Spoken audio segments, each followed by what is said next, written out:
大家好，我係馮敏瑩老師。接下嚟由我嚟向大家介紹一下高中階段數學、物理、化學、生物4個科嘅情況。首先係數學科，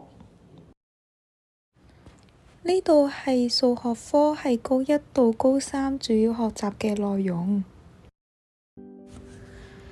高中數學科會因應各個組別嘅特性，對數學需求唔同而產生咗理組自然科學嘅數學、理組應用科學嘅數學同埋文組數學。從廣度同深度去比較，理組自然科學同埋理組應用科學嘅數學會比文組嚟得大。因應理組自然科學不同層面嘅發展，學校分別將熱愛數學嘅同學同埋對人工智能與數據分析有興趣嘅同學，就分層到進階數學班同 AI 數學班，強化佢哋未來發展嘅潛能。另外喺3個組別嘅同學當中，如果佢哋決定咗會到國外升學，因應佢哋可能要面對 GCE 考試，所以佢哋可以喺高2嘅時候選讀國際組，亦即係 GCE 數學課程，為 GCE 考試作充分嘅準備。喺遵守教青局嘅指引同埋學校最大資源嘅投放之下，高中數學科為學生發展而打造咗呢6個課程。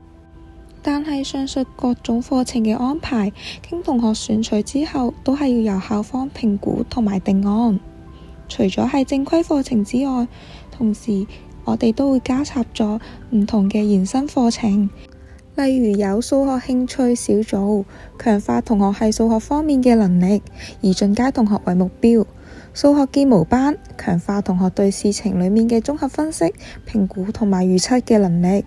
數學活動，希望可以讓更加多嘅同學接觸到與數學有關嘅活動。除咗拔尖同埋普及活動之外，我哋都會關顧一啲後進嘅同學，希望可以通過數學特補班調節佢哋喺班上面嘅部分，增加佢哋喺班上面嘅成功感。喺延伸課程當中，我哋會讓同學參與各種多元化嘅活動，希望同學可以喺各類別嘅平台發揮自己嘅才華。喺數學競賽方面，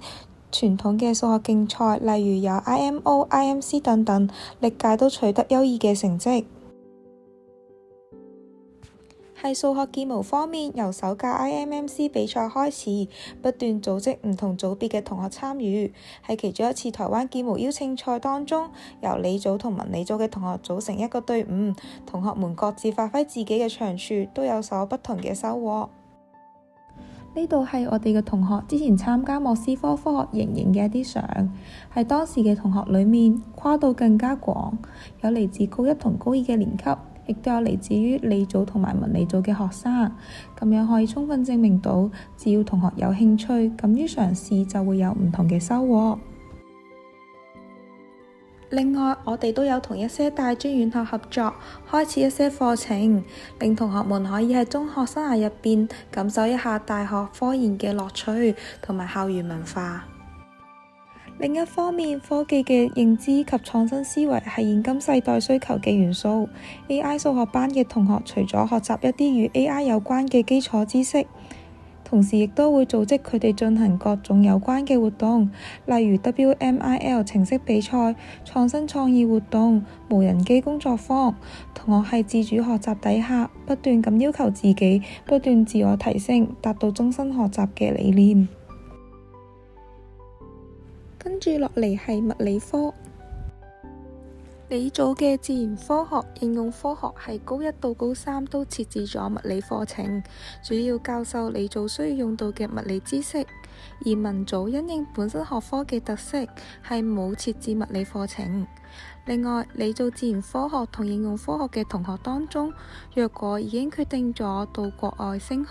佢哋亦都可以選讀國際組，亦即係 GCE 物理課程。喺延伸課程方面，開設咗物理興趣小組，通過小組活動可以加深同學對物理知識嘅理解與應用。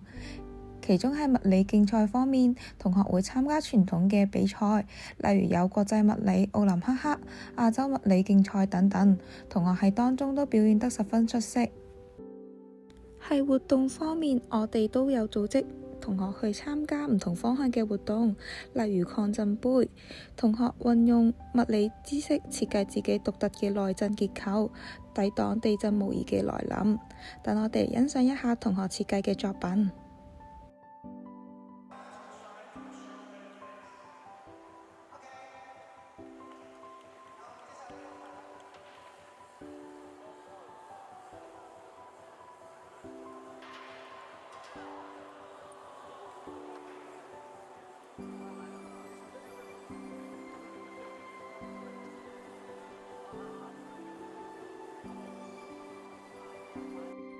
另外，我哋都會組織同學參加由土木學系舉辦嘅土木營，從中同學可以初步了解到工程科學嘅學習方向。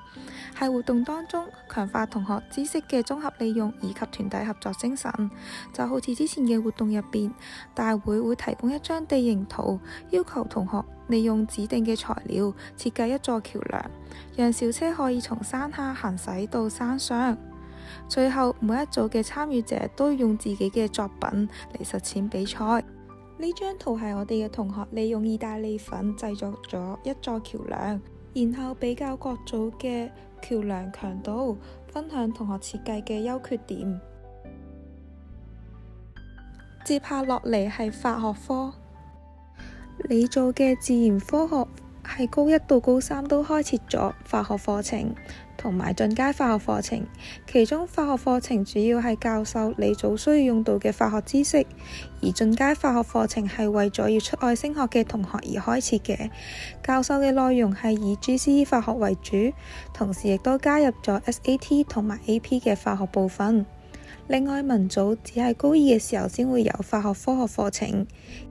而理組應用科學入邊嘅設計與科學會計係高一同高二同時都會開設咗化學科學，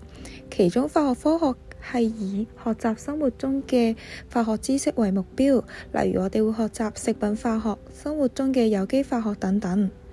喺綜合科學入邊，我哋係高一到高三都開設咗化學課程，但由於節數較理組自然科學嘅節數少，所以喺廣度同深度上會同理組化學會有些差異。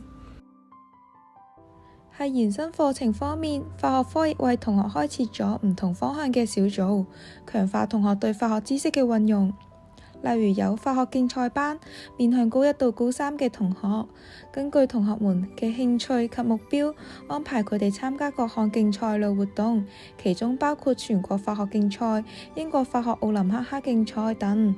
同時亦會進行一啲科學論文嘅研究寫作，對出外升學嘅同學增加佢哋嘅競爭力。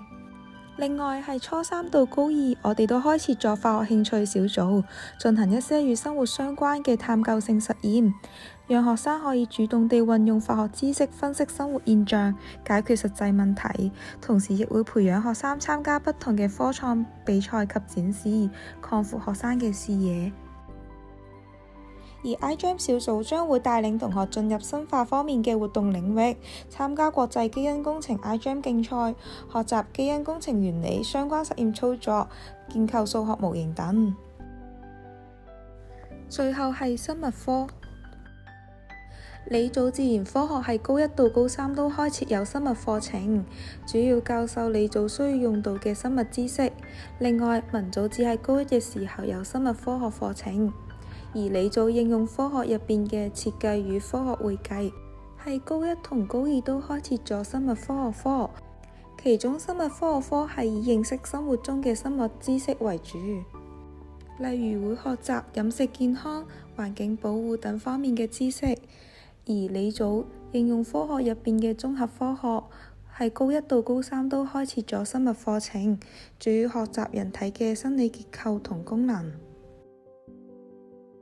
喺延伸課程方面，開設咗生物研習小組，以耕作平台為主體，帶領學生進行環境教育嘅實踐；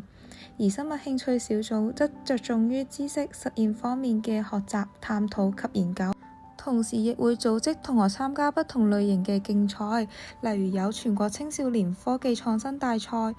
IBB 全球競賽等等，都取得亮麗嘅成績。咁我哋今日理組課程嘅介紹就嚟到呢一度啦，感謝大家嘅聆聽。